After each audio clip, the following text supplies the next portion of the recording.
शुरू करें। 2 नवंबर को दिल्ली के मुख्यमंत्री अरविंद केजरीवाल और आम आदमी पार्टी के राष्ट्रीय संयोजक अरविंद केजरीवाल जी को ईडी ने समन किया है। बात तो सही है। हर तरफ से खबर आ रही है कि 2 नवंबर को जब अरविंद केजरीवाल को बुलाएंगे तो ईडी उनको भी अरेस्ट करके जेल में डाल देगी।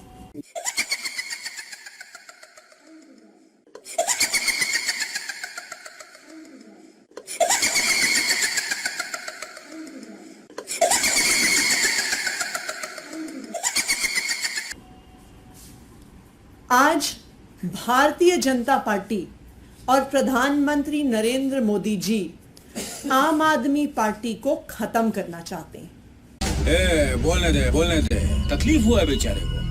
बोल। यही कारण है कि एक के बाद एक झूठे केस बनाकर झूठे आरोप लगाकर आम आदमी पार्टी के नेताओं को गिरफ्तार किया जा रहा है और जेल में डाला जा रहा है। जली ना, तेरी भी जली ना।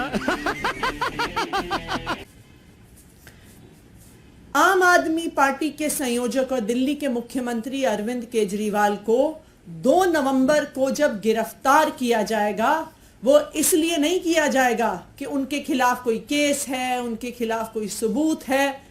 उनको इसलिए गिरफ्तार किया जाएगा क्योंकि प्रधानमंत्री नरेंद्र मोदी जी को अरविंद केजरीवाल से डर लगता है। झूठ बोल रहा है।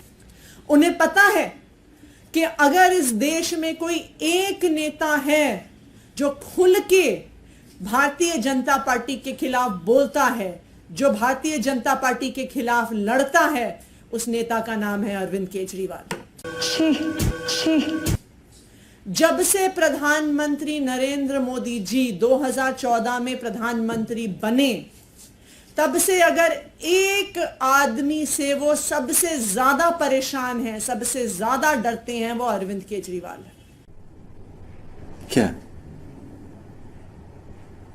क्या बात कर रहे हैं? नहीं, ये कहानी 2015 में ही शुरू हो गई थी, जब प्रधानमंत्री नरेंद्र मोदी जी को लगता था कि उनका अश्वमेध का रथ कोई नेता नहीं रोक सकता, कोई पार्टी नहीं रोक सकती। जब 2014 के चुनाव के बाद एक के बाद एक हर राज्य के चुनाव भारतीय जनता पार्टी जीत रही थी, तो फरवरी 2015 में प्रधानमंत्री की हर कोशिश के बाद अरविंद केजरीवाल ने भारतीय जनता पार्टी को मात्र 3 सीट पर दिल्ली में समेट दिया और आम आदमी पार्टी 70 में से 67 सीट लेके आ। रुको जरा, सब्र करो। 2020 में फिर से भारतीय जनता पार्टी ने अपना पूरा जोर लगा दिया, एक नेता को उतार दिया, पूरे देश का माहौल खराब कर दिया, लेकिन उसके बावजूद दिल्ली के लोगों को अपने बेटे अरविंद केजरीवाल से प्यार है और उन्होंने फिर से भारी बहुमत से अरविंद केजरीवाल को दिल्ली का मुख्यमंत्री बना के भेजा। 70 में से 62 सीट आम आदमी पार्टी को दी। ये बिक गई है गवर्नमेंट। अब गवर्नमेंट में कुछ नहीं है। ये बहनचोद सारे मिलके हमको पागल बना रहे हैं, मादर चौथ के बच्चे। इतने गांड फटी के ये बड़वे। जब एमसीडी का चुनाव आया तो भारतीय जनता पार्टी को पता था कि दिल्ली के लोग अरविंद केजरीवाल को जिताएंगे और भारतीय जनता पार्टी को निकालकर बाहर फेंक देंगे। उन्होंने फिर से हर कोशिश कर ली, एमसीडी के चुनाव को लेट कर दिया, परिसीमन कर दिया, गुजरात के चुनाव के साथ चुनाव करा दिया, लेकिन फिर भी दिल्ली के लोगों ने एमसीडी में भी अरविंद केजरीवाल को जिता दिया। कि जब सर पर बुरे दिन मंडलाते हैं तो जबान लंबी हो जाती है। तो अब भारतीय जनता पार्टी और प्रधानमंत्री नरेंद्र मोदी जी को पता है कि वो चुनाव में अरविंद केजरीवाल को, आम आदमी पार्टी को नहीं हरा सकते हैं। अच्छा, हमको सिखा रिया है। तो इसलिए अब आम आदमी पार्टी को खत्म करने के लिए आम आदमी पार्टी के एक नेता को जेल में डाला जा रहा है।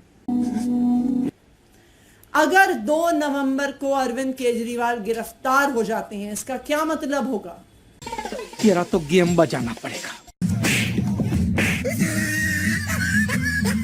कि आम आदमी पार्टी के सारे शीर्ष नेताओं को भारतीय जनता पार्टी जेल में डाल देगी।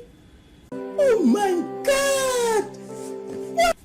अरविंद केजरीवाल, मनीष सिसोदिया, संजय सिंह, सत्येंद्र जैन, एक पार्टी के सारे शीर्ष नेताओं को जेल में डालने का एक ही मतलब है कि वो आम आदमी पार्टी को खत्म करना चाह रहे हैं।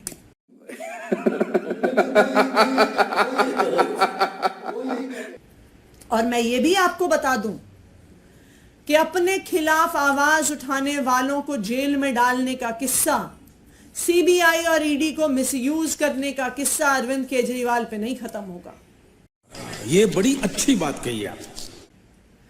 अरविंद केजरीवाल को जेल में डालने के बाद विपक्ष के जो एक एक नेता हैं, इंडिया अलायंस के जो एक एक नेता हैं, उनको भी जेल में डाला जाएगा। अरविंद केजरीवाल के अरेस्ट के बाद अगला नंबर हेमंत सोरेन का आएगा। क्या क्या बात कर रहे हैं? जिनको भारतीय जनता पार्टी झारखंड में नहीं हरा पाती। हेमंत सोरेन के अरेस्ट के बाद अगला नंबर तेजस्वी यादव का आएगा, क्योंकि भारतीय जनता पार्टी आरजेडी और नीतीश कुमार की अलायंस को बिहार में नहीं हरा पाती। उसके बाद अगला नंबर पिनराई विजयन का आएगा, क्योंकि भारतीय जनता पार्टी केरला में सीपीएम को नहीं हरा पाती। उसके बाद अगला नंबर स्टालिन का आएगा, क्योंकि भारतीय जनता पार्टी तमिलनाडु में डीएमके को नहीं हरा पाती। एक के बाद एक भारतीय जनता पार्टी अपनी सीबीआई और ईडी का प्रयोग करके अपने विपक्ष के सारे नेताओं को जेल में डालने की कोशिश कर रही है।